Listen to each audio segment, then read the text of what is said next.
So student loan debt goes on your debt to income ratio. And your debt to income ratio is your gross monthly income less your expenses. So whatever that amount is up to, it's around 45%. That's what they'll loan you. So they take your gross income, they take 45% of that, they less out whatever your debt service is, so student loans, car payments, whatever.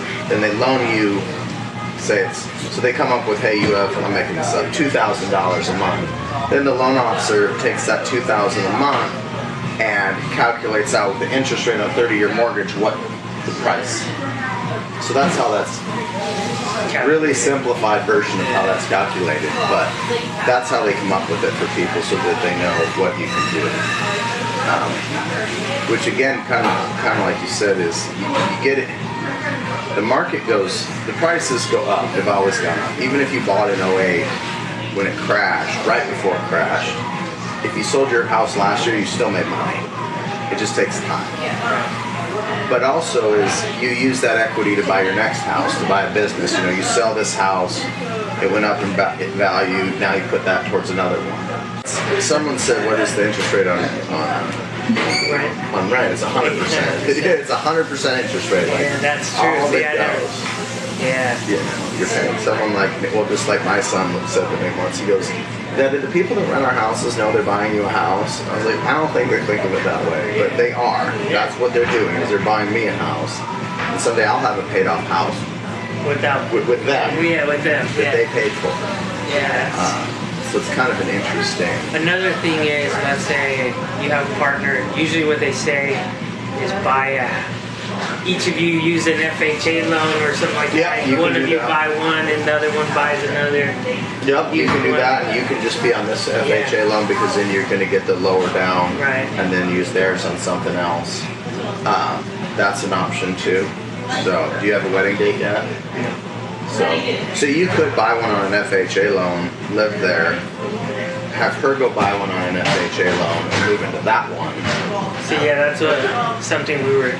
There's a lot of things like that. Yeah. There's a fourplex at the bottom of my hill that I drive past every single day that was for sale when I bought my house. And every single day I'm like, I should have bought that instead. Like, I was like, I should have bought that on an FHA loan, lived there for 12 months, because that's the requirement, because I was living in a duplex anyway, so what's the difference of moving to a fourplex up the street? And then in 12 months gone and bought it, you know. But at the time, I thought, what was it for sale for? A little less, it was like high 300s, and I just thought like that was just so much money. Yeah, and now it's probably worth $750,000, and I'm like, I should have bought that. So that's another option too. We almost built.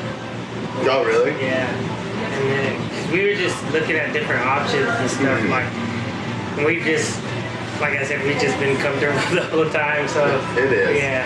Well, it's easy to get comfortable, and then you're like, well, where would we move? Do I have to like it more than this? Yeah, exactly. And that's hard to do. So you've almost built. Almost bought. Yeah, from a friend of yours. From a friend, and then my boss, she almost sold you one. She wanted me to buy. She still wants me to buy that one, but. She hasn't sold it. Oh. Yeah, she hasn't. Well, what are you waiting for?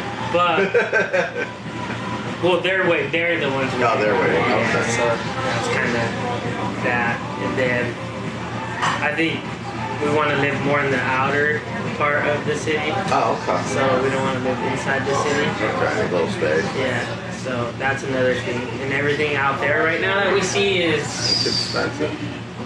Pretty high. Something to think of, too. And I don't think a lot of young people buying their home think of this. When you see like your coworker that's 40 years old that's got an awesome house, that's probably their second or third house. And I try to remind people like, hey, this house you're going to live in for a little while, you're going to replace the floors, you're going to paint it, and it's going to be the great first time, and then you're going to get some equity, you're going to live here for 2 years, and then move on to the next one. Because I think a lot of first-time buyers that are younger are like, well, I don't want to live, like, well, because even their parents' house may have been the second or third house their parents bought, where it's like, Yeah. Well, I grew up in a bigger house than this. I want. You're like, yeah, but that was the 4th house your parents lived in. Sometimes I gotta realize that too. I think because I work with all older people. That you're like, oh, you have an awesome place. And you're like, yeah, 'cause you're 50, and this is the 5th house you live in. And so that's you know. Yeah. But it takes, are you keeping this rentals, or you know, do whatever works for you. But that's the lot of things that if people start younger, it starts compounding sooner. They get to take more advantage of it. Just like with investments, just like with anything, the sooner you get in the game, because prices are going up, and as soon as you jump in, then you're rising with them, instead of it's just rising and you're just sitting there. So it's how our parents have.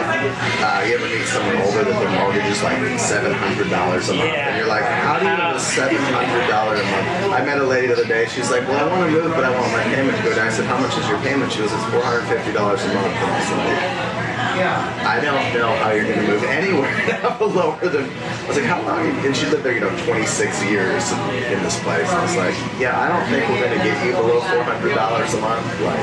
Yeah, when we were looking to build,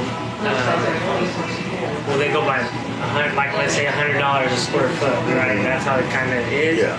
Well, someone told us, oh yeah, I built my house to $100 a square foot, and then we went and it was like, now it's like 180 or it was like double the price, and we're like, yeah, that's probably not. You get 96 and you build your house, it was $100 a square foot or whatever.